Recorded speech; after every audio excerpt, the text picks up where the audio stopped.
வணக்கம் நண்பர்களே. International relations சம்பந்தமான ஒரு முக்கியமான டாப்பிக்கை நம்ம இந்த வீடியோவில் டிஸ்கஸ் பண்ண போகிறோம். One China policy, OCB. சமீப காலத்தில் உங்களில் நிறைய பேர் நியூஸில் படிச்சிருப்பீங்க. தாய்வான் நாட்டுக்கும் சைனாவுக்கும் நடுவில் பிரச்சனை நிலவுது, சர்ச்சைகள் நிறையா இருக்குது. ஒரு சில நாட்களுக்கு முன்னாடி சைனா அதனுடைய போர் விமானங்களை தாய்வான் நாட்டுக்கு அனுப்பி தாய்வான் நாட்டை அச்சுறுத்தி வருது. சொல்லப்போனால் சைனா தாய்வானை அனெக்ஸ் பண்ணுறதுக்கும் வாய்ப்பு இருக்குது. இப்படிலாம் நீங்கள் நியூஸில் படிச்சிருக்கக்கூடிய வாய்ப்பு இருக்குது. சரி, இப்போ இந்த தாய்வான் சைனா ரெண்டு நாடுகளுக்குள்ளே இருக்க இந்த சர்ச்சை என்ன சிக்கல், இதை நீங்கள் தெரிஞ்சுக்கணுன்னா முதல்ல ஒன் சைனா பாலிசி, ஓசிபி, இதை நீங்கள் லேர்ன் பண்ணணும். சரி, ஒன் சைனா பாலிசியை நம்ம பார்க்குறதுக்கு முன்னாடி ஹிஸ்ட்ரிக்குள்ளே நம்ம கொஞ்சம் போகணும். அப்போ தான் இந்த பாலிசியை பற்றி நம்மளால் அண்டர்ஸ்டாண்ட் பண்ண முடியும். 20ஆம் நூற்றாண்டு 20th சென்ச்சுரியிலிருந்து நம்ம சைனா எப்படி இருந்தது அப்படிங்கிறத நம்ம பார்க்கலாம். ஸோ 20ஆம் நூற்றாண்டில் நம்ம பார்த்தோம்னா அந்த காலத்தில் சைனாவில் மன்னர் ஆட்சி இருந்தது, டைனாஸ்டி இருந்தது. இதை சிங் டைனாஸ்டி அப்படின்னு சொல்லுவாங்க. இந்த மன்னர் ஆட்சியிலிருந்து குடியரசாக, அதாவது ரீபப்ளிக்காக சைனா எப்போ மாறுதுன்னா 1912, 1912ஆம் ஆண்டில் தான் மாறுது. அங்கே பார்த்தீங்கன்னா ஒரு ரெவல்யூஷன் வருது. அந்த ரெவல்யூஷனுக்கு அப்புறம் மன்னர் ஆட்சி நீக்கப்பட்டு ரீபப்ளிக்காக மாறுது. இதில் ஒரு முக்கிய பங்கு அளித்த ஒரு கட்சி என்ன அப்படின்னு பார்த்தீங்கன்னா குவோமின்டாங் பார்ட்டி அப்படின்னு சொல்லுவாங்க. அதில் இருந்த முக்கியமான லீடர், அவருடைய பேர் Sun Yat Sen. So China பார்த்தீங்கன்னா ரீபப்ளிக் ஆகிடுது. ரீபப்ளிக் ஆஃப் சைனா அப்படிங்கிற நாடாக மாறுது. அப்போது ஆர்ஓசி, இதுதான் சைனாவினுடைய பெயர் 1912 இருந்து. இந்த ரீபப்ளிக் ஆஃப் சைனா, ஆர்ஓசிங்கிறது தான் சைனாவினுடைய அந்த அஃபிஷியலான நேம். இதே மாதிரி சைனா நகர்ந்துட்டு வருது. ஆனாலும் சைனாவுக்குள்ளே நீங்கள் பார்த்தீங்கன்னா ஏகாதிபத்தியம் இருக்குது, இம்பீரியலிசம் இருக்குது. சைனா தொடர்ந்து மேலை நாடுகளினுடைய கண்ட்ரோலில் இருந்துட்டு வருது. அந்த காலத்தில் இந்தியா, நம் நாடு, பிரிட்டிஷ் கண்ட்ரோலில் இருந்தது, பிரிட்டிஷ் இம்பீரியலிசமில் இருந்தது, அவங்களுடைய ஏகாதிபத்தியத்தின் கீழே இருந்தது.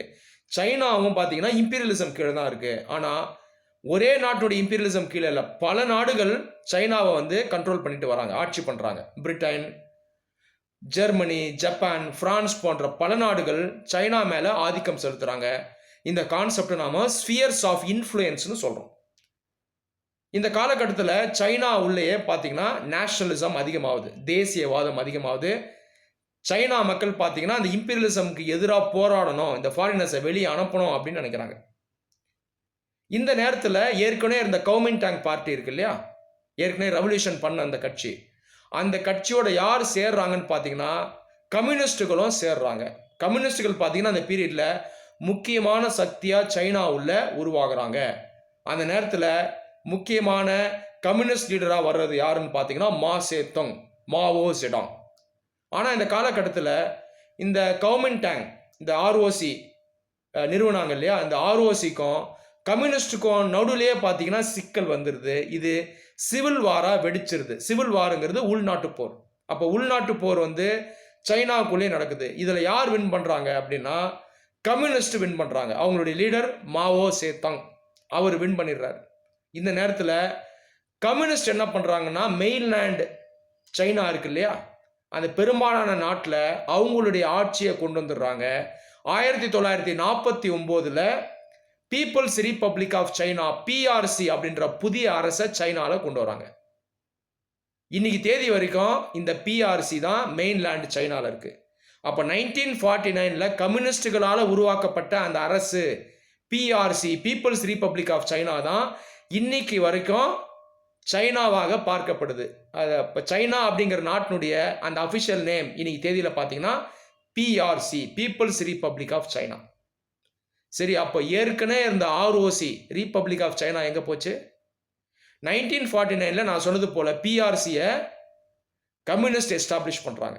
உள்நாட்டு போரில் தோத்து போன அந்த எதிரிகள் அவங்க என்ன பண்ணுறாங்க அப்படின்னா, அந்த ஆர்ஓசின்னு ஏற்கனவே கவர்மெண்ட் இருந்ததில்ல சைனாவில், அந்த ஆர்ஓசி கவர்மெண்ட்டை மெயின்லேண்ட் சைனா, இந்த பெரும்பாலான அந்த சைனா அதிலிருந்து வெளியே கொண்டு போய் ஒரு தீவான தைவானில் கொண்டு போய் வச்சிடுறாங்க. நான் சொல்கிறது புரியுதுங்களா? அப்போ 1949 வரைக்கும் மெயின்லேண்ட் சைனாலேயே ஆட்சி செஞ்ச அந்த ஆர்ஓசி கவர்மெண்ட், இது வரைக்கும் சைனாவாக பார்க்கப்பட்ட அந்த ஆர்ஓசி 1949 தோல்வி அடைஞ்சதுக்கப்புறம் மெயின்லேண்டு சைனாவை விட்டு வெளியேறி தாய்வான் அப்படின்ற ஒரு சின்ன நாடு அந்த தீவில் போய் செட்டில் ஆயிடுது. அந்த காலகட்டத்தில் ஆர்ஓசியினுடைய லீடர் யாருன்னு பார்த்தீங்கன்னா சியாங் கை ஷேக். அவர் தோல்வி அடைஞ்சு மெயின்லேண்ட் சைனாலேருந்து வெளியேறி ஆர்ஓசி கவர்மெண்ட்டை எங்கே கொண்டு போய் வச்சிடறாருன்னா தாய்வானில் கொண்டு போய் வச்சிடறாரு. அப்போது 1949க்கு அப்புறம் இந்த உலகத்தில் 2 சைனா இருக்குது. அதாவது சைனா அப்படிங்கிற நாட்டை 2 பேர் ரெப்ரசன்ட் பண்ணுறாங்க. ஒன்று கம்யூனிஸ்ட் ரெப்ரசன்ட் பண்ணுறாங்க, பிஆர்சியாக ரெப்ரசன்ட் பண்ணுறாங்க, மெயின்லேண்ட் சைனாவில் ரெப்ரசன்ட் பண்ணுறாங்க. இன்னொரு பக்கம் மெயின்லேண்ட் சைனாலேருந்து எஸ்கேப் ஆகி தைவானில் செட்டில் ஆன ஆர்ஓசி இவங்க பார்த்தீங்கன்னா ரெப்ரசன்ட் பண்ணுறாங்க. அப்போ 2 பேர் சைனாவை ரெப்ரசன்ட் பண்ணிட்டு வராங்க. இந்த நேரத்தில் இந்த வெஸ்டர்ன் பவர்ஸ் அமெரிக்கா போன்ற நாடுகள்லாம் யாரை சப்போர்ட் பண்ணுறாங்கன்னா ஆர்ஓசியை தான் சப்போர்ட் பண்ணுறாங்க. பிஆர்சி சக்தி வாய்ந்த ஒரு நாடாக இருந்தாலும் உண்மையான சைனாவா யாரை பார்க்குறாங்க இந்த மேலை நாடுகள், மேற்கத்திய நாடுகள்னு பார்த்தீங்கன்னா சின்ன தாய்வான் நாட்டில் செட்டில் ஆனால் ஆர்ஓசி கவர்மெண்ட் இருக்கு இல்லையா, அதை தான் உண்மையான சைனாவாக பார்த்தாங்க. சொல்லப்போனால் 1945லேருந்து இந்த யுனைடெட் நேஷன் செக்யூரிட்டி கவுன்சில் இருக்கு இல்லையா, யூஎன்எஸ்சி, இதில் சைனா அப்படிங்கிற நாட்டை ரெப்ரசன்ட் பண்ணது இந்த ஆர்ஓசி தான். சின்ன தாய்வானுக்குள்ளே உட்கார்ந்துருந்த இந்த ஆர்ஓசி தான் யூஎன் செக்யூரிட்டி கவுன்சிலில் சைனாவை ரெப்ரசன்ட் பண்ணுது. அந்த காலத்தில் பிரிட்டன், அமெரிக்காலாம் யாரை அங்கீகாரம் அளித்தாங்கன்னு பார்த்தீங்கன்னா ஆர்ஓசிக்கு தான் அங்கீகாரம் அளித்தாங்க. அந்த காலகட்டத்தில் பிஆர்சி அப்படிங்கிற நாட்டையே அவங்க நாடாக ஏற்றுக்கல. அதுக்கப்புறம் ரொம்ப காலம் கழித்து 1979 தான் அமெரிக்காவே பிஆர்சியை ஒரு நாடாக ரெக்கக்னைஸ் பண்ணுது. அதாவது இன்னைக்கு தேதியில் இருக்க சைனாவை அமெரிக்கா 1979 தான் ஒரு நாடாகவே ஒத்துக்குது. அது முன்னாடி வரைக்கும் ஆர்ஓசியை தான் அது ரெக்கக்னைஸ் பண்ணுச்சு. இதுதான் நிலை. சரி, இப்போ ஒன் சைனா பாலிசி அப்படிங்கிறது என்ன அப்படின்னு பார்த்தீங்கன்னா, பிஆர்சி இருக்கு இல்லையா, இன்னைக்கு தேதியில் இருக்கக்கூடிய சைனா அந்த மிக பிரம்மாண்டமான நாடு, இந்தியா மாதிரி கிட்டத்தட்ட 3 மடங்கு சைஸில் பெரிய நாடு சைனா, அதான் பிஆர்சி. இந்த பிஆர்சி இன்னைக்கு என்ன சொல்லுது அப்படின்னா, இந்த தாய்வானில் போய் உட்கார்ந்துட்டு இருக்கு இல்லையா அந்த ஆர்ஓசிங்கிற இந்த கவர்மெண்ட்டு, அது தனி நாடு கிடையாது, அது தனி சைனா கிடையாது. பிஆர்சி மட்டும்தான் உலகத்தில் இருக்கக்கூடிய ஒரே சைனா. சைனா அப்படிங்கிறதுக்கு உலகத்தில் ஒரே ஒரு ரெப்ரசன்டேட்டிவ் தான், அது நான் தான், பிஆர்சி தான். இந்த தாய்வானுமே பிஆர்சியினுடைய ஒரு அங்கம் தான். இதுதான் இந்த ஒன் சைனா பாலிசிங்கிறது. சிம்பிளாக சொல்லணும்னா பிஆர்சிக்குள்ளே தான் தாய்வானே வருது. தாய்வான் அப்படிங்கிறது இந்த பிஆர்சிக்குள்ளே வரக்கூடிய ஒரு அங்கம் தான். உலகத்தில் ஒரே ஒரு சைனா தான், அது பிஆர்சி தான். அந்த பிஆர்சியினுடைய அங்கம் தான் தாய்வான். இதுதான் ஒன் சைனா பாலிசி சொல்லுது. ஆனால் தாய்வான் நாட்டில் இருக்கக்கூடிய ஆர்ஓசி இருக்கு இல்லையா அந்த கவர்மெண்ட், இவங்க என்ன சொல்கிறாங்கன்னா இன்னைக்கு தேதியிலையும் இந்த பிஆர்சிங்கிறது பெரிய நாட்டுக்குள்ளே இருந்தாலும் இது உண்மையான சைனா இல்லை, நான் தான் உண்மையான சைனான்னு இன்னும் ஆர்ஓசி சொல்லுது. அதாவது தைவானில் உட்கார்ந்துட்டு இருக்கக்கூடிய அரசு இருக்கு இல்லையா ஆர்ஓசி, அது சொல்லுது. சிம்பிளாக சொல்லப்போனால் ஓசிபி பாலிசியை தாய்வான் எதிர்க்கிறாங்க. அவங்க என்ன சொல்கிறாங்கன்னா தாய்வான் நாடு தனி நாடு அப்படின்னு சொல்கிறாங்க.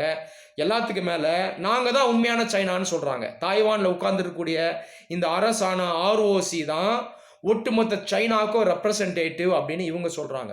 இவங்களுடைய முக்கியமான வாதம் என்னென்னா, பிஆர்சி இருக்கு இல்லையா மெயின்லேண்ட் சைனாவில், இங்கே டெமோக்ரஸி கிடையாது, இவங்க மனித உரிமைகளை மதிக்கிறது கிடையாது, அத்தாரிட்டேரியன் ரூல் தான் இருக்குது, ஒரே ஒரு கட்சி தான் நாட்டை ஆட்சி செய்கிறது, இதை உண்மையான சைனாவை ஏற்றுக்க முடியாது, தாய்வானில் இருக்கக்கூடிய நாங்கள் ஆர்ஓசி தான் உண்மையான சைனா, எங்களை நீங்கள் ஆதரவு தாங்க அப்படின்னு கேட்குறாங்க. ஆனால் பெரும்பாலான நாடுகள் இந்தியா உட்பட நாம் பிஆர்சி மெயின்லேண்டில் இருக்கக்கூடிய சைனாவை தான் நம்ம ரெக்கக்னைஸ் பண்ணுறோம். இந்த ஒன் சைனா பாலிசியுமே இந்தியா ரெக்கக்னைஸ் பண்ணுது. இந்தியாவை பொறுத்த வரைக்கும் தாய்வானுமே பிஆர்சியினுடைய ஒரு அங்கம் தான். இதுதான் இந்த ஒன் சைனா பாலிசி. இப்போதைக்கு தாய்வான் சைனா 2 பேருக்கும் நடந்துட்டு இருக்கக்கூடிய மோதலுக்கும் இந்த மூல காரணம் என்ன அப்படின்னு பார்த்தீங்கன்னா இது ஒன் சைனா பாலிசி தான். நன்றி.